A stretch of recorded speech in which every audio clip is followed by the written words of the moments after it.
you can please stand. In a moment, we're going to do the Pledge of Allegiance. Please stand. Ready, begin. I pledge allegiance to the flag of the United States of America and to the republic for which it stands, one nation, under God, indivisible, with liberty and justice for all.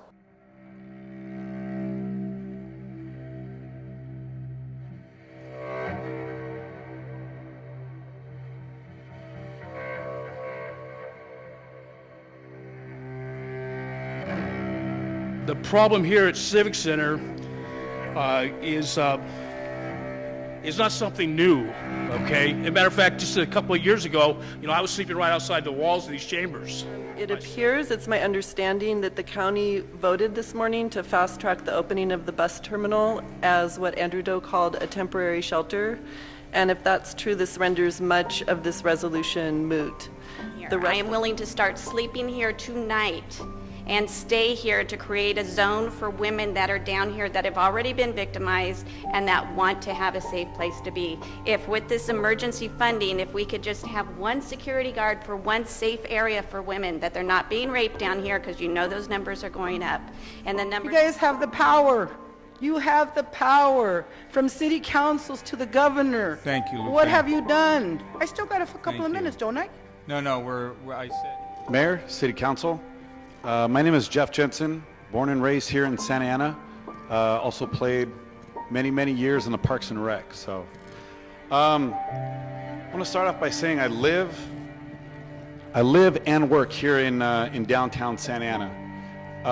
Owner of Chapter 1 and C4 Deli, and over the last couple years, the homeless situation it's quadrupled from what it was 6 years ago.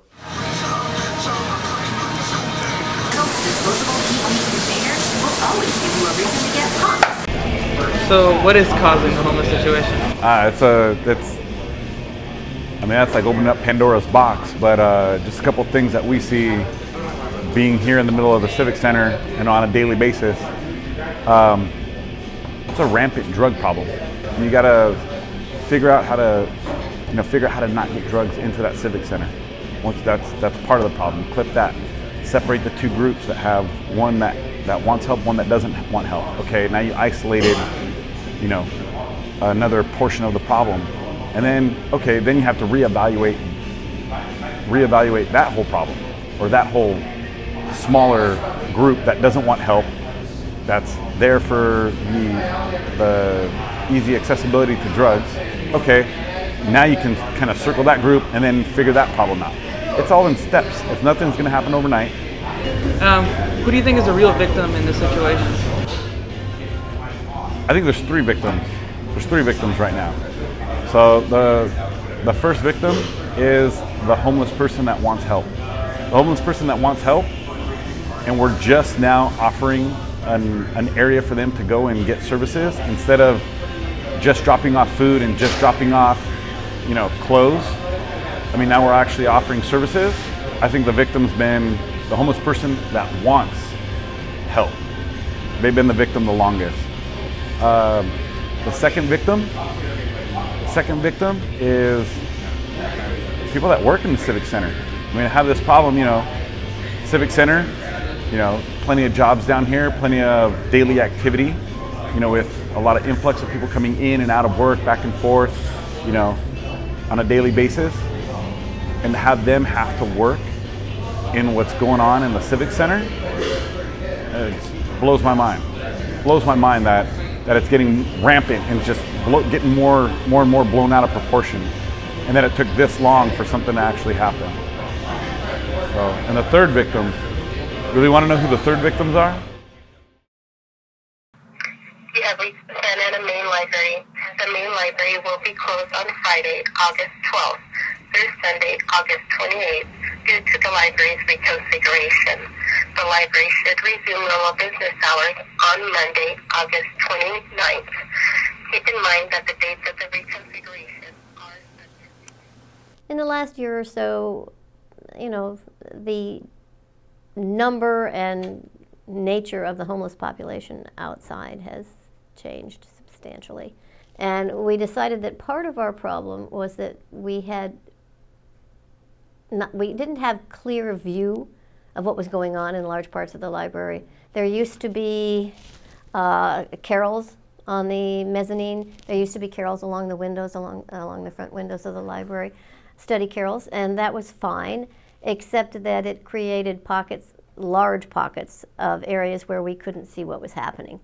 And so problems would get out of hand before we even noticed there was an issue. People would develop arguments or start doing things that were not permitted, like eating, sleeping, shooting up, whatever, whatever is not permitted in the library, and we didn't see it soon enough.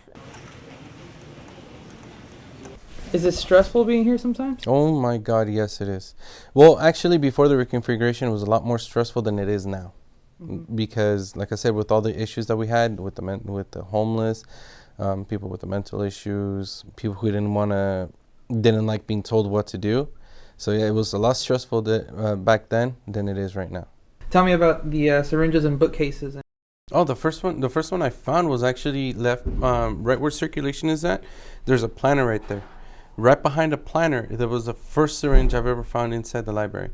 And that syringe contained a pretty good dose. I'm going to say maybe about 15 cc's of heroin. And this was actually confirmed by the police officer too.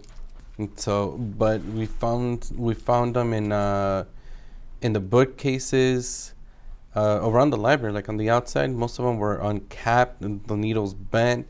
All of them still have the residue of the drug inside the needle. Mm-hmm. Some of them even contain blood.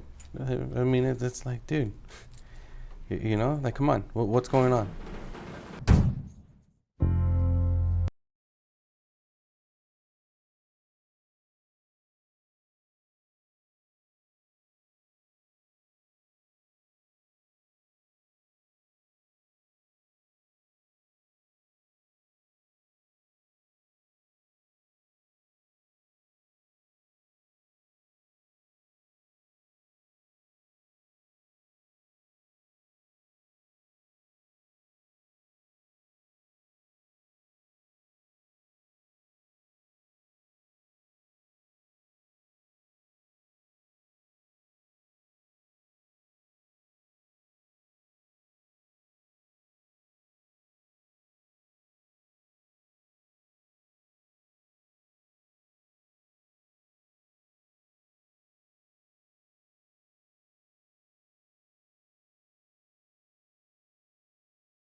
Let's back it up. Let's back it up.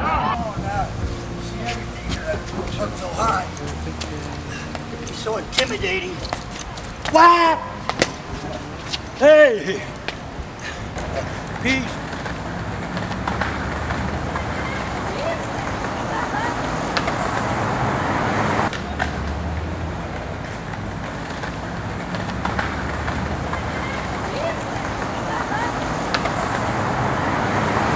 So let me show you where they're going to be moving all this situation. Follow me.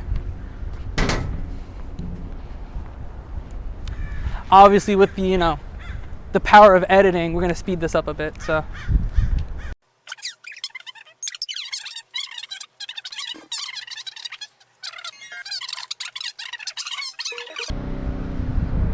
And this is a place. So this is the bus depot. This is where 250 homeless people, first come, first serve, will be getting warm meals, showers, and a place to sleep. But is this a permanent solution? Or is the city just moving the problem right down the street?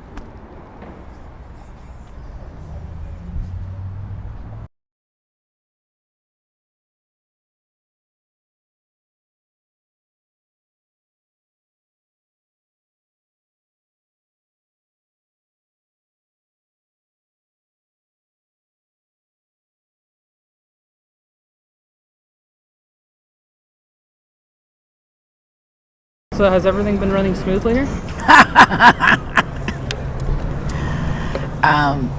Let me just put it this way.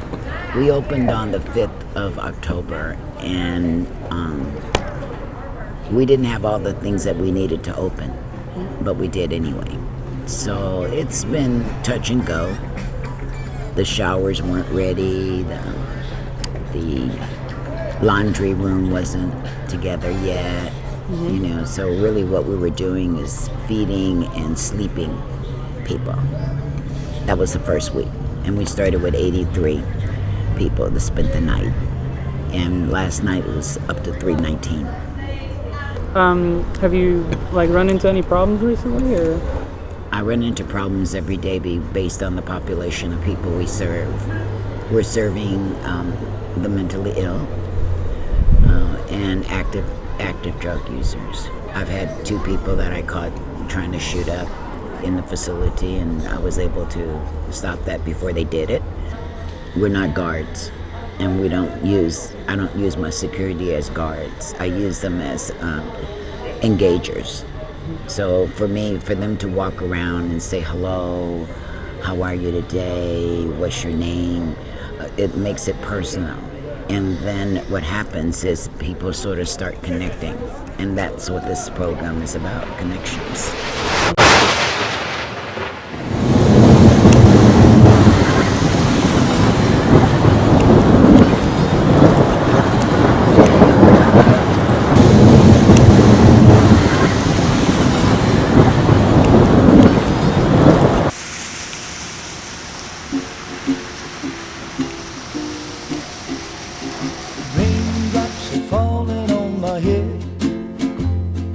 Just like the guy whose feet are too big for his bed, nothing seems to fit.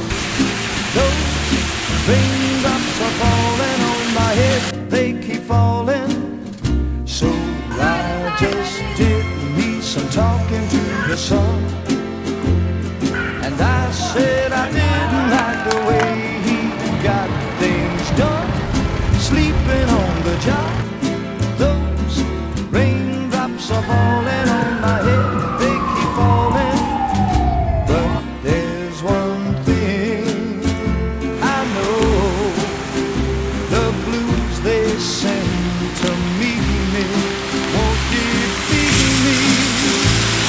It won't be long till happiness steps up to greet me.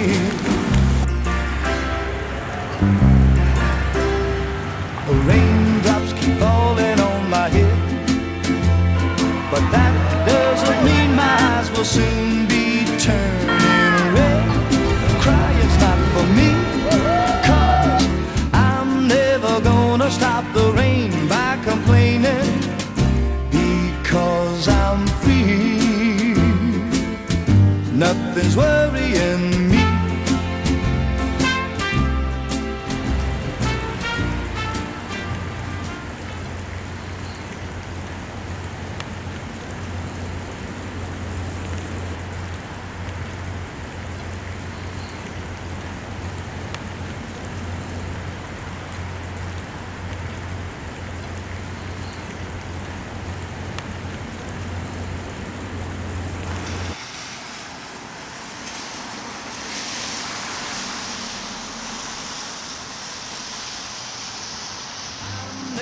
Gonna stop the rain by complaining, because I'm free. Nothing's worrying me. And why do the bears go to the trees and rub? They don't go to the Chinese back scratcher, do they? But what should we do with the homeless around here? The homeless, just pray for them, give them unconditional love and forgiveness no matter what, and let God handle it. It'll be taken care of. It's us people getting involved in it that messes everything up. God bless everybody.